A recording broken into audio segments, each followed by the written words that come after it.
Texans return to the practice field. No Tank Dell, though. What does that mean? What are the context clues as to what his status could be? Plus, Joe Mixon with him on the injury report, as well as some others. DeMeco Ryans had a nice interaction with him, as well as Dalton Schultz. Doesn't talk a lot. I got to catch up with him and someone who's never been in a media scrum as a Texan. Let's go inside the locker room. We got a lot going on a hump day.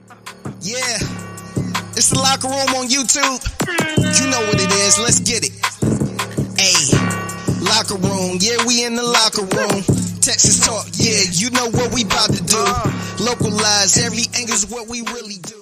Still no Joe Mixon for the Texans. No Tank Dell either. Let's pull up the Texans injury report. It is the locker room, number one source for Texans digital content. I'm Landry Locker, always on the scene, live nightly, Monday through Friday in the morning with Cody Stutes, who's also on the scene on S&L. Going to be live tomorrow at 9. We'll get into this Tank Dell situation. But here is the Texans injury report. The first one of the week. Tank Dell did not practice with a chest.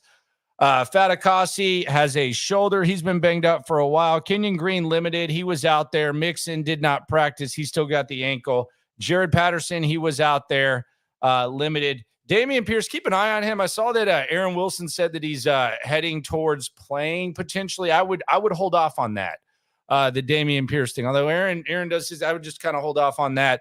And then we have Dalton Schultz and Jimmy Ward, both limited, but both were participants. The Tank Dell one, obviously the big one. Joe Mixon, obviously a huge one, but we've kind of gotten used to that. The Tank Dell injury, what would that mean? We haven't seen Tank Dell very active on the field this year. We haven't seen, Tank Dell incorporated as much as maybe some would like.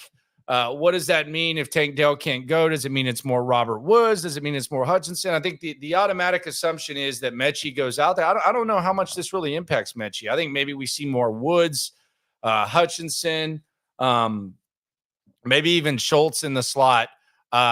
But I don't know that this is like a hashtag Mechie season, although it did seem like he was out there a little bit more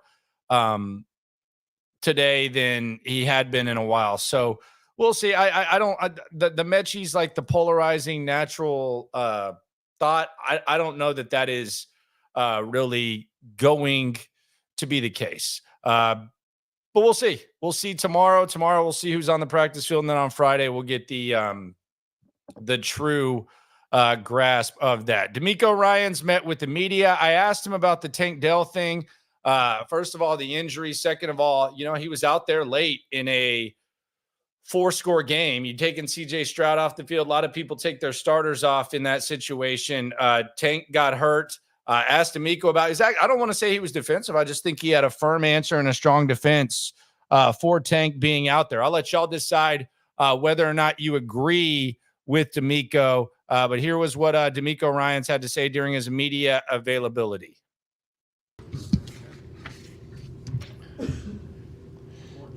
Coach, the loud speakers, huge speakers out there. The purpose behind those were what? The purpose behind the speakers is always to create chaos for us when it comes to communication. If you can communicate in the chaos, it helps you on offense. So we're just still working at as best we can to make sure we're on top of our game when it comes to communicating. When it comes to learning this week, what do you hope the team learns? That doesn't have to do with executing your job excellence and other stuff. What do you want them to have taken away from that Vikings game through this week? Viking game is over. It really doesn't matter. Has no bearing on this week. We got to go out and do whatever it takes to do to be in position to win this game this week. So that's the Vikings game is behind us. We put that behind us, on Monday. So we move forward and it's on to Jacksonville. It looks like teams and you guys have had some success when you guys have used, and across the league have used kind of like the split safety to high shell look. Why do you think that's been so effective this season for you guys, other teams, et cetera, et cetera? When it comes to the split safety looks, at the end of the day, defenses are trying to eliminate the explosive passes, and that's where offenses are trying to thrive on making the explosives, and that's how you score points. You get an explosive on a drive, typically it'll lead to points. So strategically, you want to stop the explosives. Offense want to still find a way to design plays to get you to uncover in the back end so they can hit the explosives. So it'll always be that chess match of who wins the explosive battle. With both teams coming off of a loss, what do you sort of think the tenor of this game will be? Feels pretty important for them and important for you all as well. For us, every week, every game is important. And that's what it's about this week. Like, whatever happened. Now, this week is about how can we beat Jacksonville. And I know Jacksonville is seeing it the exact same way. They're not worried about what happened. They're worried about us, and that's how it should be. So we'll have a division opponent coming into our house. It's going to be a tough matchup. We both know each other very well, and it's going to be a fight. So we're looking forward to the matchup. Do you have any information on Tank Dell? Tank will be day-to-day. We'll see how he continues to progress. Is there any concern about having someone like Tank out there late in a game and the injury happening? No concern for me. Injuries can happen at any given time. What if the injury happened first play of the game? Should he be out there? We can't control when injuries happen. Guys are going to go play. That's part of our game, part of the nature of the business. When you play this game, unfortunately, injuries happen. Nobody can predict when injuries happen or when a guy should be in, shouldn't be in. I mean, I get what he's saying. And, that's obviously in the NFL, it's not like college where you have these big ass rosters. But I mean, CJ was on the sidelines for a reason, right? So while I understand what he's saying, you're down 4 scores. It's late in the game. I can also, your most important player was on the sidelines. So I kind of understand that, but I'm sorry. I know you talked about it kind of happened. But do you feel like that the pre-snap penalties has been addressed and you guys can move forward and clean that up? The pre-snap definitely has been addressed. Well, again, we spent time on that, talked about it, we addressed it, and we see on Sunday that it's been addressed, and we'll handle it really well. Offensive line had a great day at work today. Everybody's dialed in. Everybody understands who we are, what we're about, and what it's going to take for us to get back on track, and that's what we're focused on. Speaking of moving forward, Jacksonville, you've had a chance to look at them. Can you talk about, I know their record may say one thing, but what are the biggest challenges you see from facing them this week? Yeah, for Jacksonville, I throw the record out the window because, looking at both their first games, they're in those games and they're in control of those games, right? And, had a comeback. Miami had a nice comeback versus them. They were toe-to-toe with Cleveland there. So this is a really good football team. Starting with their defensive line, really big front. They're tough up front. They're physical. They're going to challenge us. And at back end, they play sticky coverage and they challenge you. So it's a really good team. And we're not letting their record get in the way of what the film says. The film says it's a good team, really well-coached team. Doug has done a great job of coaching this team. Ryan has done a great job with the defense. Offensively, just watching ETN and the way he runs the ball, really explosive player, wants to play downhill. Their O-line plays physical.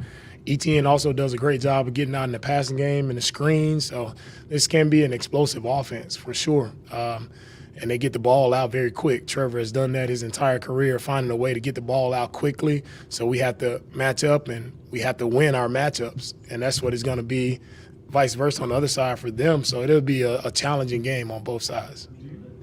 The Jaguars play a lot of man coverage on defense. You obviously know that. But just given the fact that they have injuries in the back end, do you anticipate they'll continue that, or could you envision them trying something different? Yeah, we can think that they're going to do many different things. We don't know until we, snap it and see what they play on Sunday. They've shown that they can be very multiple on defense. They play tight man coverage. They can also drop 8, play a lot of zone coverage as well. So Ryan does a good job of mixing it up, and it's more game plan by week on who he's facing. So we'll see how they plan on attacking us once the game starts. That rat poison that you mentioned in the past, do you feel like the team nibbled maybe on some of that prior to last week or anything? Yeah, last week we didn't play well. At the end of the day, that's all it came down to. We didn't play well. We had some good moments where we executed, made some nice plays, but they were negated by us.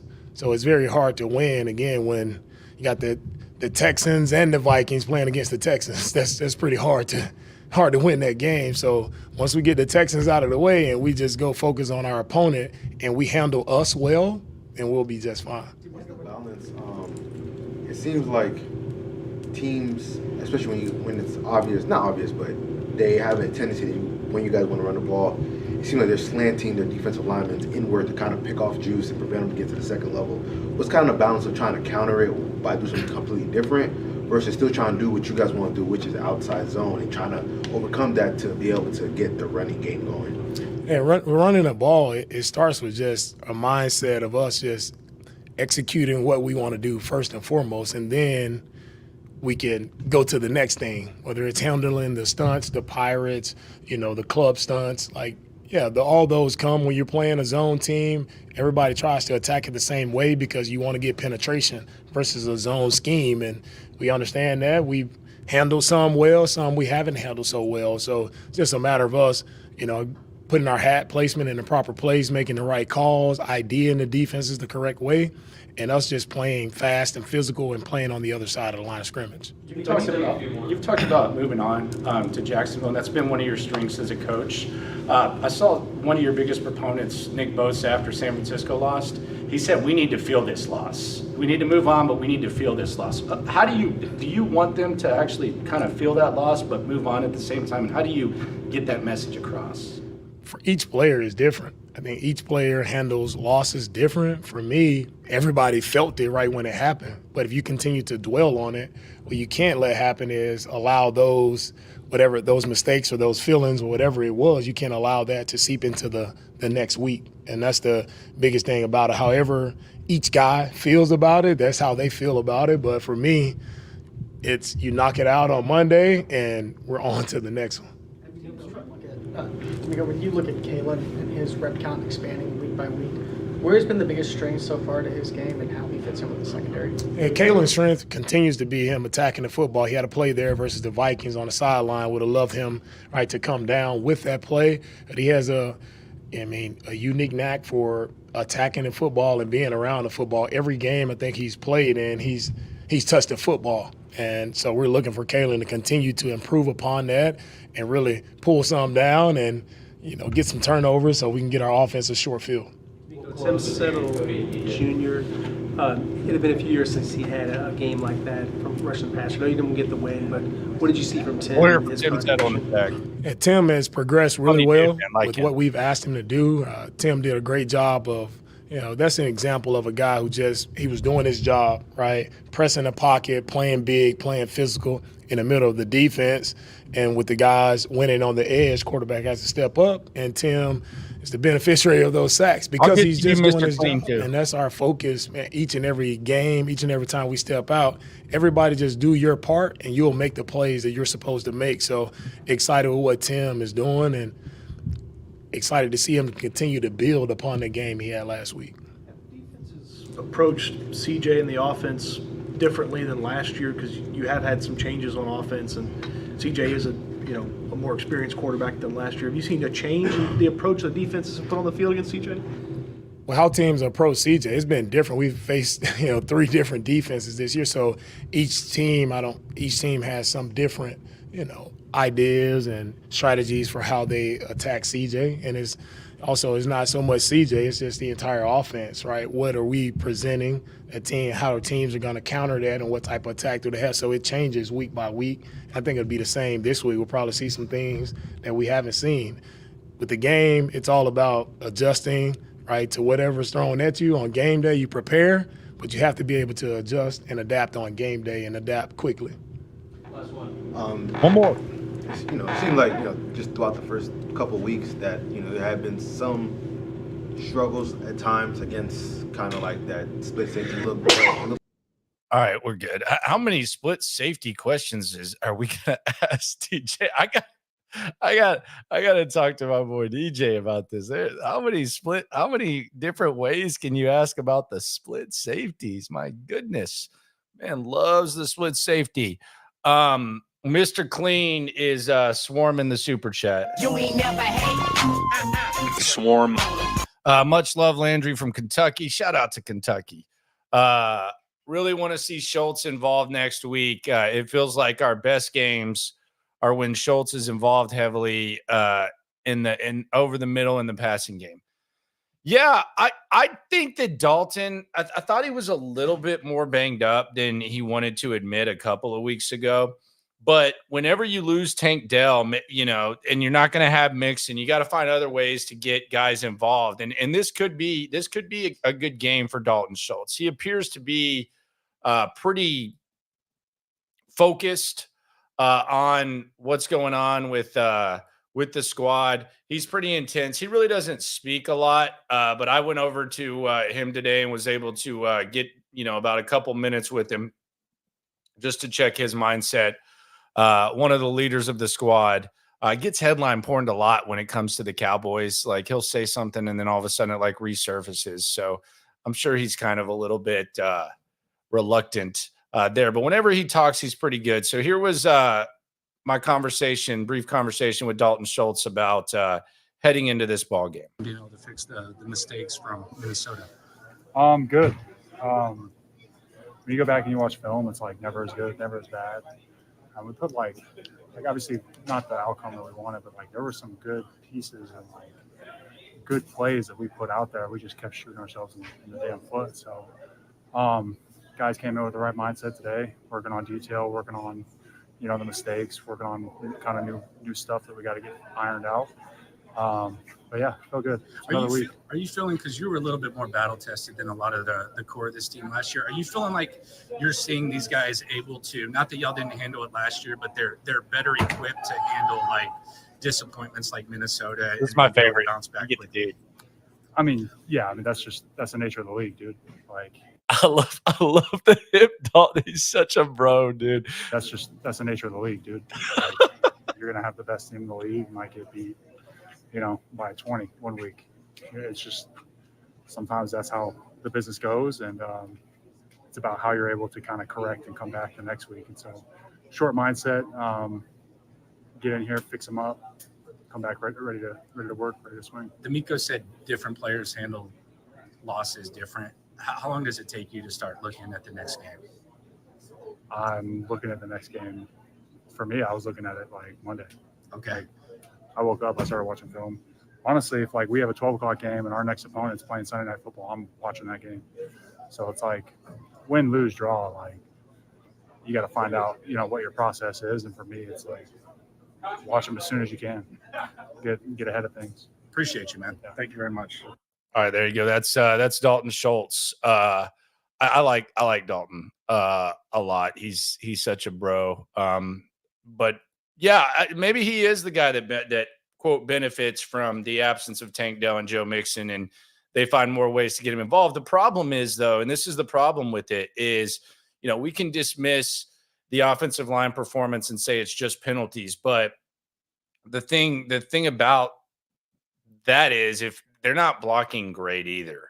And I keep seeing like the stats. I saw the 33rd team put up Landry Tunsil's like win rate on our pressure rate or whatever it is.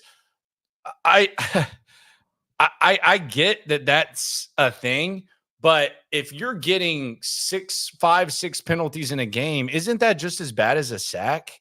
And if it negates a third down play, isn't that just as bad as a sack? I think there's a certain portion of folks, and I don't know if it's just like you feel like Landry Tunsil's getting too much blame. I don't know if it's that you want to carry the water. I don't know if it's like you're trying to take the opposite side, but what is the value? And I'm asking like legitimately, like a sack. How many yards do you lose on a sack? You lose between 5 and 11 yards typically on a sack.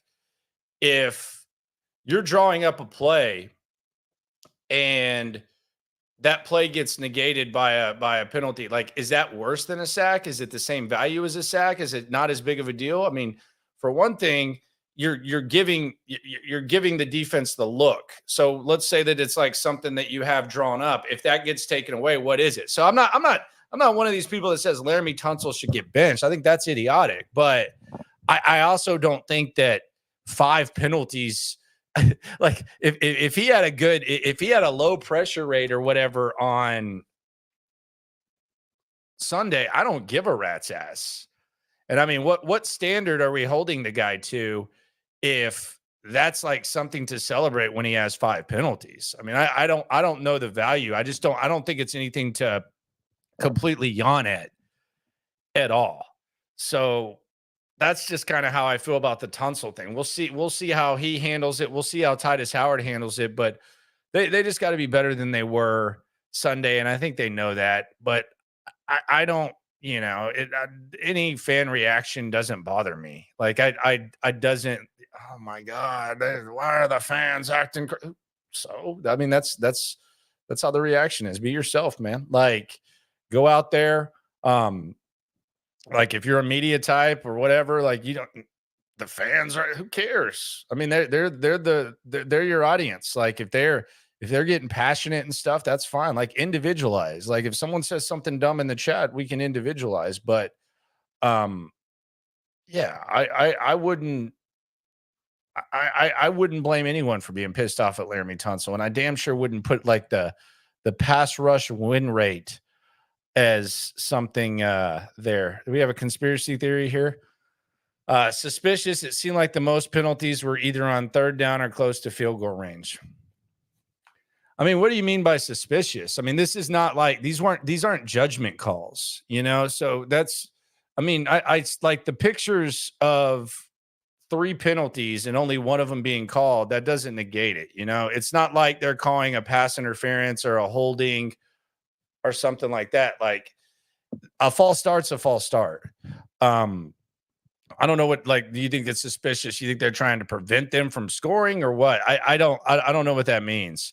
And it happened against Chicago too, where Fairbairn got pushed back a little bit, but I don't know if it's suspicious. I think it's discouraging, but yeah, it's pretty common. Like with the illegal procedure or the illegal procedure, the illegal formation, it's clear as day. It's black and white. It's not a gray area. There can be a gray area on pass interference. There can be a gray area on holding. Those are judgments. You're lining up wrong. That's there. And I don't get they're not calling it all the time. Okay. So if if an NBA player commits 6 fouls, like, will they let it happen there? It doesn't matter. It just line up right. And that's the coach saying it too. So I really don't I don't really look at this as really like that related. Are me and Dalton related, dude? I don't. No, we're not. Do I look like Dalton Schultz? I don't know what that means. Elaborate on that, Wes. I'm actually very, very intrigued by that. Tim Settle, he had a couple of sacks the other day. I think it was kind of awkward for Tim Settle because he's been saying, hey, I'm going to have a big game. Y'all are going to interview me. I'm going to have a big game. And he has a big game, but it's a big game where they get their ass whooped. So I think Tim Settle was a little bit awkward where it was a little bit awkward where Tim Settle was doing an interview after a beatdown. But this was the first media scrum from Tim Settle, who we might see a lot from because Fatukasi's out. Just overall thoughts on the performance. 2 sacks. I think going into the game, you had 8 career sacks, and you had 2 in that game. How'd you feel individually? I feel good. Obviously I like to win. So, I feel like that took from it a little bit. But, it feels good getting on the board. But, I'm a guy that want to continue to work this week. So hopefully we do something better this week. You've been on some teams that have been pretty battle-tested. Do you feel confident you're going to be able to turn the page and get back on the right track? Absolutely. I feel like success comes through adversity. And, I feel like every team needs it at some point in time just so they can handle it. But I think we're in a good spot. We got a bunch of guys that know what we need to do. Know what we need to sharpen up, and it's ready to go. We had a good day of practice today, and we're looking for a better practice tomorrow. Will talked about how you guys have gone through some of the things. Your tops in pressure rate as a team right now, but it feels like there's a little bit even more of what you guys have put together so far. Yeah, I mean, we just got to finish. We definitely have a lot of ops every game where we can end with a certain amount of stats, and we're even a step away or a step away or a reach away, and just continue to stack it, continue to get better each week, but it's starting to show, from practice to into the game, we got guys locked in, ready to just go. DeMeco said that, part of the reason you got sacks is you're just doing your job. It's not like you're chasing sacks, you're just doing your job, and sometimes the sacks, they happen. And the result aside, it does kind of feel good to do your job and actually get the sack Yeah, too, right? That's all you can ask for. I mean, this is an attack defense, so with a lot of attack coming, you gotta decide where you want to go or where you want to escape, and there's not a lot of lanes or it's not a lot of places to escape. And so, I feel like if you just stay with what they calling, I feel like everything does hit home. How would you? There you go. That's Tim Settle. And we might see a lot more of Tim Settle. It did seem like he was getting upfield. I'm not – a lot of times guys are getting upfield and the coach doesn't seem to like it, but it did seem like he was getting upfield. Seems like DeMeco likes him as well. So, with Fatukasi dealing with the shoulder, we might see a hell of a lot of Tim Settle. I don't know when Kurt Hinish comes back. People ask me about Kurt Hinish. Not a lot. Like I say, people are asking me about Kurt Hinish like I'm going – out to eat or something like that. Hey, what's up with Kurt Hinish? No, I'm not. It's not like that. But I do wonder when Hinish comes back. He was intensely working on the side. I want to say it was like 2 weeks ago, and the dude had his damn shirt off. Like he's like just sitting on the side. I don't think I've ever seen someone just take their shirt off while they're working out at practice. But that crazy mofo had the big ass belly out. So we're gonna get a 4 weeks in. You're going to have 2 more games after this. You have 3 games remaining without Autry. He should be set to return. I wouldn't hold my breath on Christian Harris playing against Buffalo. I know a lot of people see someone go on IR and they automatically say, well, he's going to miss 4 games and be back. I'll be honest. I wouldn't hold my breath on Christian Harris being back that soon. I don't know when he comes back, but I wouldn't bet on that. And it's not a blind bet. Just wouldn't make that wager. The Dameon Pierce thing, keep an eye on. I don't know how important that is or not. But I don't know how close Dameon Pierce actually is. Maybe he'll be on the practice field tomorrow. We'll keep an eye on that. But I would, the guys that I would keep a close eye on. And if you are hip to this channel and you join me on the night stream, I usually take what I see and I say who I think is and isn't going to play. If I had to bet, and unfortunately I can't make these bets because I would be making a lot more money than I have betting on BetUS. But I would not count on Tank Dell, and this is, and I'll actually explain the line of thinking there. Just the way that CJ Stroud talked about him, it didn't seem like someone who's going to play. He talked about next man up and talked about praying for him and whatnot. So I would not bet on Tank Dell. Wouldn't like throw everything on the table and bet against the running backs. I don't know that either one of these are back. Keep an eye on Pierce. How much does that matter? I think that would be a question. And I would keep a close eye on Fatukasi too, because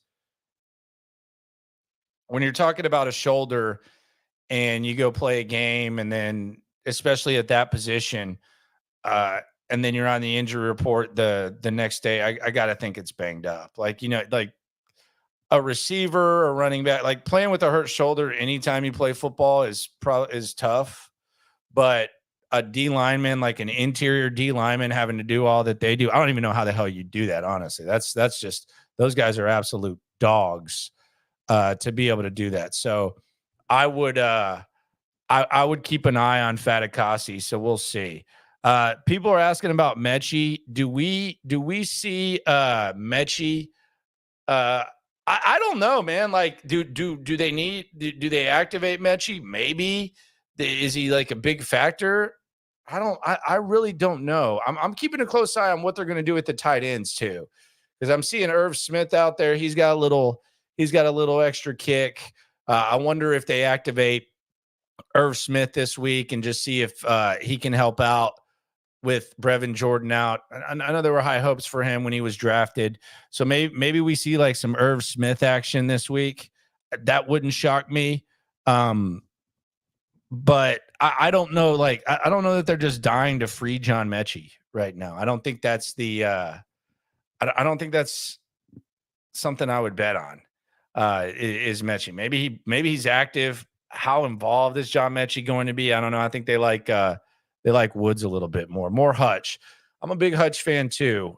He had that nice play negated He's getting a lot more comfortable. So I do think we definitely, whether Mechie's active or not, we see more Hutch, Xavier Hutchinson, if assuming that Tank can't go. And I think that would be a healthy assumption for sure. Hutchinson is serviceable against a team like the Jags. Sure. I guess. I don't know. Like, is that a thing? We need a SNL watch party at a spot. We'll get that done, man. We'll get that eventually done for sure. We're definitely, like, especially during the after this season too, we're only gonna elevate it. Myself, Cody Stutes, subscribe to his channel if you don't. He's one of the best in the game as well. So yeah, we'll see how it goes. That's really the update. Really not like a busy ass day, kind of like a hump day on to Jacksonville type of vibe. We heard what DeMeco had to say.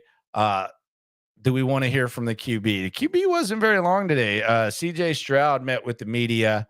He seems pretty focused. I just do wonder, like, is CJ going to be asked to do a little bit too much? I hope not, but the more we talk, the more that's the case, and we'll see how CJ does. I don't think he's played bad. It hasn't been MVP caliber like many had expected, but it hasn't necessarily, like, a quarterback surroundings matter, and I don't think it's been like the ideal layout for him. We'll also talk to Bobby Slowick tomorrow. A lot of people pissed off at Bobby Slowick, which is interesting. We'll hear from him tomorrow. Let's hear from old CJ. CJ Stroud, media day, always on Wednesday. Let's hear what CJ had to say. Take it away, CJ. Get on up there. There you go. No, it's fine. Watch this joke. This is so funny. So, Greg, I'm glad they have this on here. I didn't know that. Oh, you are about to laugh your asses off. Get ready.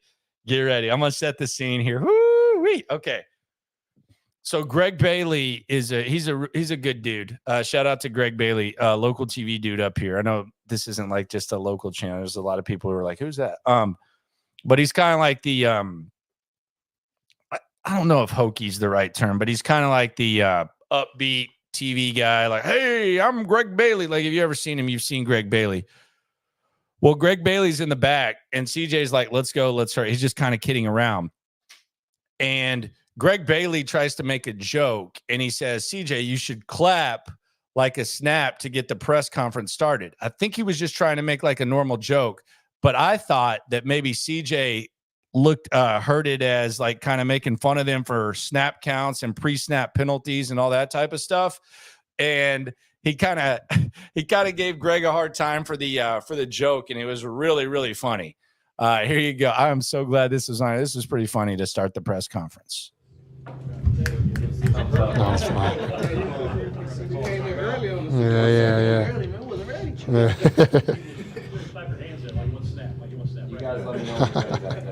Funny guy over there, huh? All good? Okay. Go ahead. I think he thought he was talking about the false start. Doesn't that seem like that? Because he wasn't.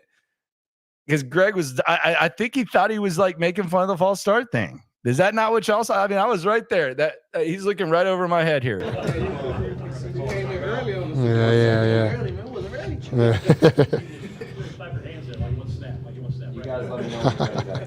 Funny guy over there, huh? All good? Okay. Go ahead. Learning from the last game and then moving on to this one. How do you feel like you guys are doing as far as compartmentalizing those two things last week and then getting better for this week? Just learning from it.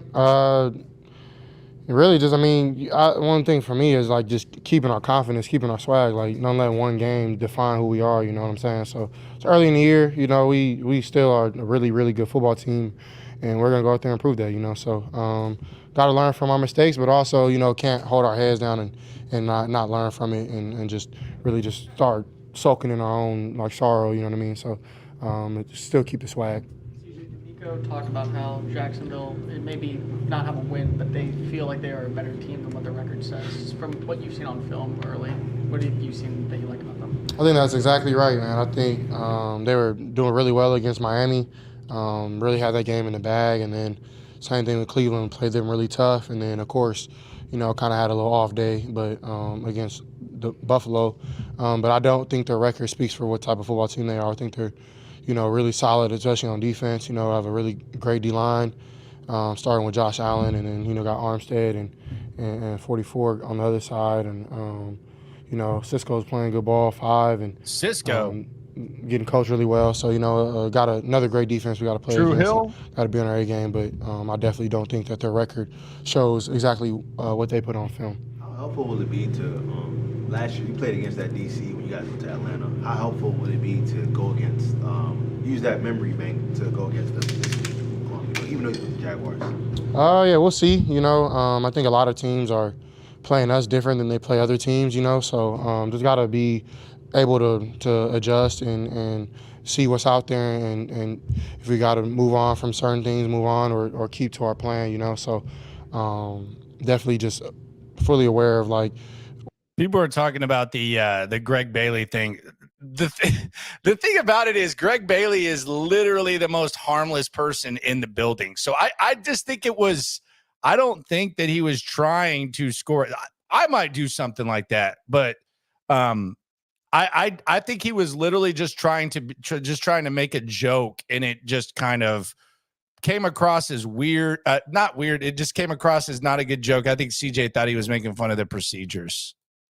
What they did to us last year, but also know that they're playing other teams different, could play us different this year. Just got to be ready for everything. As a captain of this team, what do you hope this team learns from last week? Not just fixing mistakes on the field, just the mindset or the approach. What do you hope they learn? I would say just how hard it is to win on the road. And I've said that before. It's just the attention to detail you have to have in the huddle, breaking the huddle, getting in the line of scrimmage, seeing what you're going against. Because when you add, noise into that factor, it adds a second of just thought. So I definitely would say that, but also, it's not the end of the world.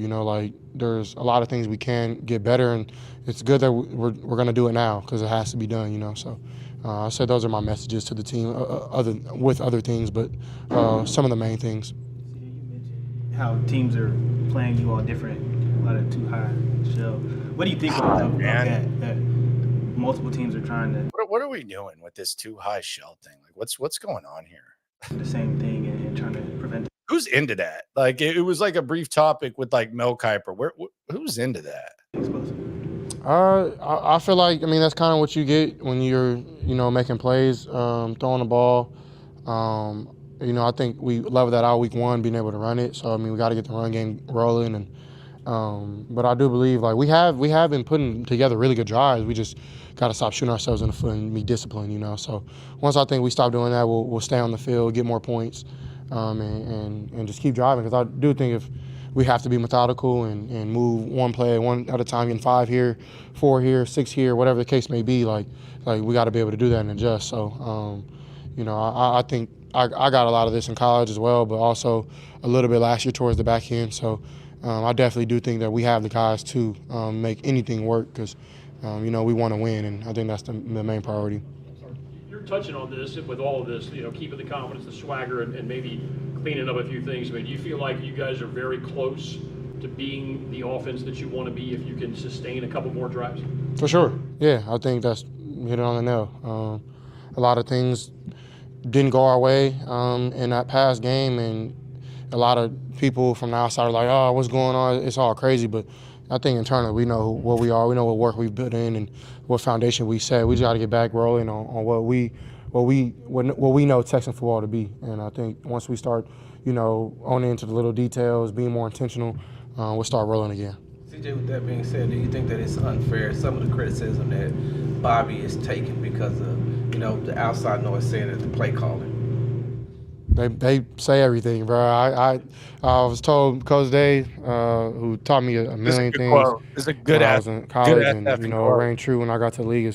There's about 2 to 3 people who get the bullet whenever something doesn't go right. Head coach, coordinator, and a quarterback. So, and that's a job we sign up for.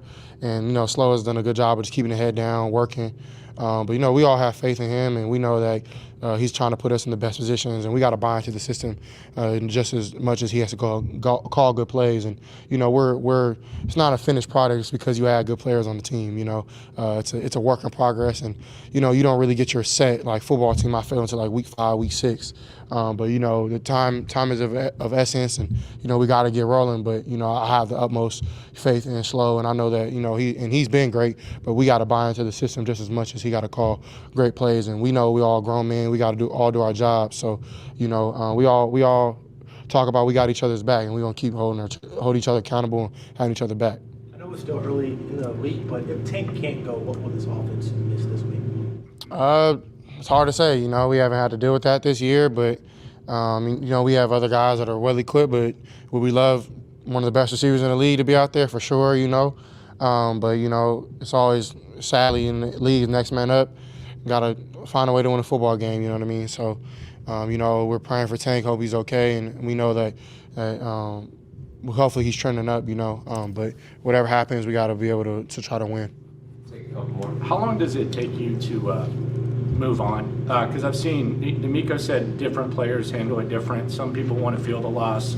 Some people want to move on immediately. How long does it take you, like from Minnesota to getting back to Houston to get over it? I would say probably right after the next day, the next Monday, watching the film, and I'm learning from it and I'm moving on. It's not. I think the NFL has taught me it's not somewhere where you can just soak in your sorrow and feel bad for yourself. It's all about moving on and getting the next win. So I'm actually kind of tired of talking about the game, to be honest. So it is what it is. Like they got us, they kicked their butts.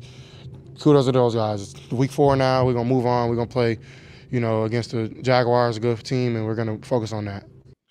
And I mean that's good for him. The reason that I was asking this question, and I think it's relative. I think it's kind of connected to CJ, and I thought DeMeco gave a good answer on it. When he said, and I'll pull it up here, but he said that players are different, and I know Nick Bosa is one of the biggest DeMeco Ryans guys. Like he's probably one of the best players that DeMeco has coached, and he's a big DeMeco Ryans guy. But listen to how Bosa talks about San Francisco losing. It's interesting because you hear the move on all the time, but then listen to one of the best in the game and how he handles an L. Nick, as a captain now, what's your mindset as far as putting this behind you? What do you guys have to do? What does the leadership have to do on this team right now? I think we have to feel the loss for sure. We can't just move on and act like it's fine. You feel the loss and you just start stacking week by week. We're not making excuses for any loss, but yeah, we're in a hole now, so we got to dig it out. That's crazy. I mean, it's not crazy. That's just a little bit different. This is what's wilder. So he's being asked about it again, and this is what Nick Bosa says when he's asked about the L again a day later. When you have a tough loss like that, how eager are you to get back on the field Sunday and get back in the win column to kind of right the ship? Yeah, it's been tough to sleep the past couple nights. Just mind racing. So yeah, I mean, always this time of year I'm itching to get to Sunday, but after that it's like major. When you have a tough loss. Well, this might be the most broed out episode. This might be the most broed out episode ever between Nick Bosa and Dalton Schultz. And I'm telling you, man, guys take it different. And that's why I always think it's funny when you have the meat watching mentality where someone will say, well, players do this and players do that. It's like, man, these guys are not all alike. Locker rooms, there's 80 whatever players, coaches, all that. They're not alike. So there's a lot of times there's like some meat watching on some media types do it, some people do it, and you generalize players, it's like all media types aren't the same, all fans aren't the same, all players aren't the same. But you'll be like, well, a player does this. Well, no, I don't think so. Talk to a lot of players throughout my career, and they're not all the same at all. So they do it differently. Like Nick Bosa handles it differently than CJ Stroud. DeMeco Ryans handles it different than Jim Harbaugh. So it is different. It's just kind of an element. So we'll see how